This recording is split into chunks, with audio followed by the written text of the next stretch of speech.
chtěli jsme tady vyhrát, čili věděli jsme, že nás čeká velice těžký soupeř, hlavně doma.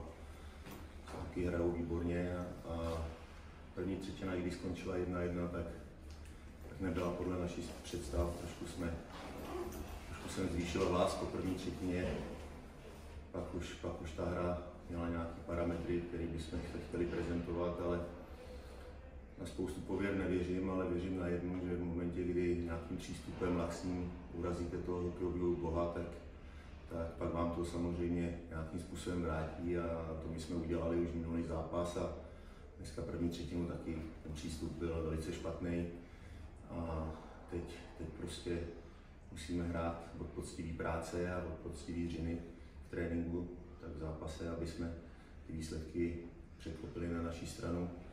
Dneska paradoxně dneska prostě rozhodli speciální formace.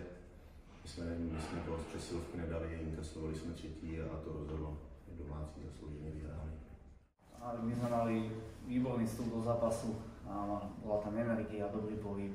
Skrz všetkého, čím si tým prechádza, tak bolo vidieť, že to veľmi chcú a potom v zápase na Slovane mali o to väčšiu motiváciu. Vedeli sme, že príde kvalitný super.